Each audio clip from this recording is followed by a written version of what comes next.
Welcome to Investor XP. This is the news show that covers investing for gamers. Our message?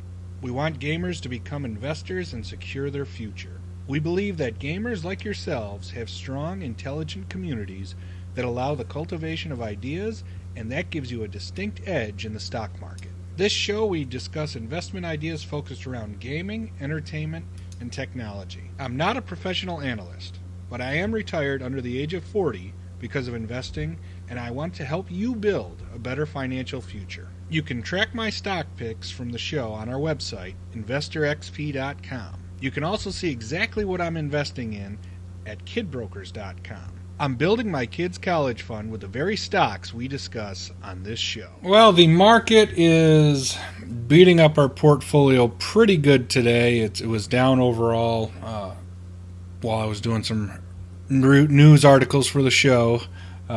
Looks like our portfolio, as you can see on the ticker below, it's down. Almost everything's down. Nintendo is up. So let's pull up our portfolio right now. We'll start the show off with that. Get that out of the way. GameStop gave back a little bit today. It was down a couple of percentage points. It's still in the red on our portfolio. Apple is still up. Nintendo is still up. AT&T, Disney, and Activision are all up. Pretty good amounts. WWE slipped back down into the red. It's down 1%. And Qualcomm is down 1% as well. Overall, we're up 5% on the portfolio. So still doing okay. But we got a couple of slipping into the red, which could be buying opportunities to buy back more, especially WWE. We're going to be watching them today. We're going to talk about that more in our first article. Let's look at what our calls have been here. Overall, we're up 11% based on what we've been talking about on the show, which ones to buy. It's very similar to the portfolio I own. I just haven't. I tend to add to the portfolio every month, once a month. So some of these where I've called them buy, I haven't gotten a chance to buy them yet, but could be buying them in the near future. Overall, 11% there, not too bad. The don't likes have been doing well. Ubisoft, Sony, Amazon, and Netflix, all doing well. They're up 4%. So stocks that I say I'm not investing in and that I don't particularly care for, they seem to be doing well too. Some of the ones that we speculated on, they're mixed. Square Enix is down. AMD's up 5%. Barnes & Noble's up 3%. Pepsi's about flat. We did a show where we're picking Pepsi or Coke. I went with Coke. I'd still go with Coke, even though Pepsi's probably got the better fundamentals, one could argue. Square Enix, looking at that as a potential buying opportunity. I like what they're doing with some of their games. I got to see a little bit more about the Project Octopath Traveler. And if you were just to invest in gaming with the gaming ETF, they're up 27% since it started out, so they're doing much better than my picks are right now. So that's another option that you could invest in. Hard drive storage. We're looking at, again, ways to kind of diversify the portfolio. Storage is the amount of data that people are using. Even when you consider a lot of cloud-based storage and things like that, you still need to store the data somewhere. And you look at things like Twitch and YouTube and so many other video streaming websites, video broadcasts, where people are storing their photos, everything like that. The amount of data that we're using is just exploding. And There are a million articles, so I don't want to go through all of them. There are so many charts and articles out there with how fast the data growth is year over year. And really, people are starting to worry if we're going to be able to keep up with the amount of data that's out there. So, one of the things I wanted to start looking at was who makes the storage and who to invest in there. And after looking through a couple of them, I like Seagate, probably the best out of all of them. I've usually it's whoever's got the cheapest hard drive at the time I will buy up. They're so close in performance. It just depends on who's got the sale if I need to buy a hard drive. But looking at company wise, Seagate's got a very good dividend that they pay, and we like that. I wouldn't call them cheap, but they're not overly pricey, and considering the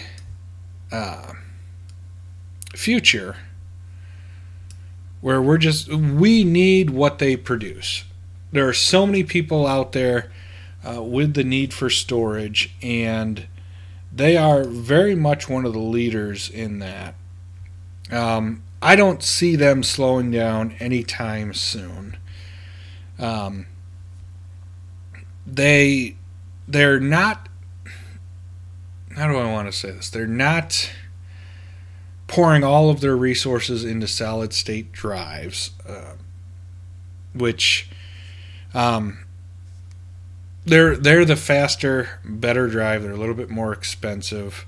I think that they're in better position for your cloud plays and things like that, your data centers. So looking through them, there's a lot of people with buy recommendations on them, but some people argue that they're not leading in solid state drives. Seagate is saying that they're being cautious on where they're spending their research and development with. They have some interesting points. The big thing is they're talking about improving margins and making it. They're looking at the benefits of how to return to investors, make their company stronger while staying on the cutting edge of technology. I like what they've said. You have to pile through all of their quarterly reports and things like that. What really attracted me was the high yield, and the fact that they're one of the people that in this that's going to become a commodity. Basically, hard storage space. That's what it'll turn into, and I think they're shoring up so that they're a better business for the long run. So they're gearing up for the long run while others are focusing on technology that's a little far out there versus what they can get sales on and build their company off of. So ultimately, long story short, that's where I picked Seagate.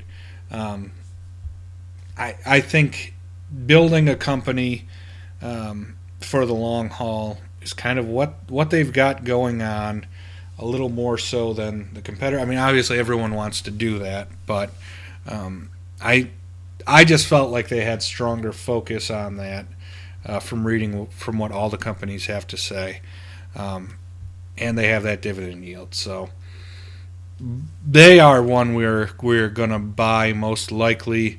They are down 2% as well. So, much larger company, $13 billion company versus a $200 million company, both offering similar dividend yields. So who do you invest in?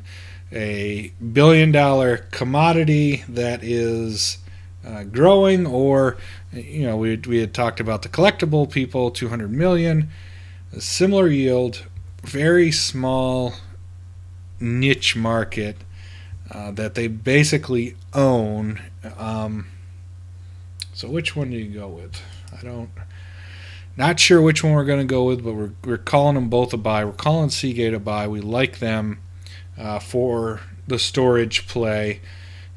People are going to need it, so we're calling Seagate a buy. That's it for today's show. This may be one of the last shows we stream on YouTube. The audience that we're targeting is gamers primarily, and the gamers are all over at Twitch for the live stream portion of it anyway. So probably moving the live stream portion of this over to Twitch to kind of build the community up, grow the channel. All the recaps are still going to be on YouTube, and that's what you're probably watching right now. Most of the people just watch the recap. They look for specific articles and watch those. So recaps are still going to be on YouTube, but the live stream portion of it I'm going to put over at Twitch because that's where all the gamers are, and we want gamers to invest in stocks. We think they have unique insights, and we want to build a community. So shoot us a tweet at InvestorXP or send us an email, mail@investorxp.com. Chat with us during the live show. Leave comments in the videos. We welcome any kind of feedback you have as we develop this show and grow the community. So subscribe if you want the latest investing opinion for gamers, news for gamers, and give us a thumbs up if you like it. Like I said, we welcome your feedback. So that's it. Thanks for watching. We'll see you tomorrow.